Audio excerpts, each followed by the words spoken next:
அது பூஞ்சோலை என்னும் சிறிய கிராமம். லட்சுமி தினமும் வீட்டின் முன் செடிகளுக்கு தண்ணீர் ஊற்றி அனைவரிடமும் அன்பாக பேசுவாள். நம்மால முடிஞ்ச உதவிய எல்லாருக்கும் செய்யணும். அன்பு கொடுத்தா அன்புதான் திரும்ப வரும். அத பார்த்து அயல் வீட்டிலிருந்த கவிதாவுக்கு பொறாமை வந்தது. கவிதா மனதில், எல்லாரும் லட்சுமியைத்தான் பாராட்டுறாங்க, என்னை யாரும் கவனிக்கவே மாட்டாங்க.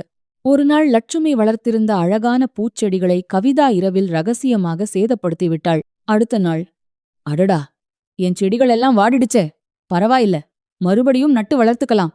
அவள் யாரையும் குற்றம் சொல்லவில்லை. சில நாட்கள் கழித்து பலத்த காற்று வீசியது. கவிதாவின் வீட்டின் முன் இருந்த பெரிய மரக்கிளை உடைந்து விழுந்தது. கவிதா பயந்து நின்றாள். அதை பார்த்த லட்சுமி உடனே ஓடி வந்தாள். கவிதா, கவலைப்படாதே, நான் இருக்கேன், சேர்ந்து இதை சரி பண்ணலாம். அவள் அக்கம் பக்கத்தினரையும் அழைத்து உதவி செய்தாள். அதை பார்த்த கவிதாவுக்கு மிகவும் வெட்கமாக இருந்தது. லட்சுமி, உன் செடிகளை நாசம் பண்ணியது நான்தான், என்னை மன்னிச்சிடு.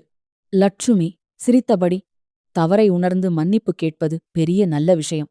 இனிமேல் நல்ல நண்பர்களாயிருப்போம். இருவரும் கைகுலுக்கி சிரித்தனர். நீதி: பொறாமை நம்மை கீழே தள்ளும், அன்பும் மன்னிப்பும் மனிதனை உயர்த்தும். இந்த கதை உங்களுக்கு பிடிச்சிருந்தா நம்முடைய சிறுவர் ராஜ்யம் சேனலை இப்பொழுதே சப்ஸ்கிரைப் செய்யுங்கள்.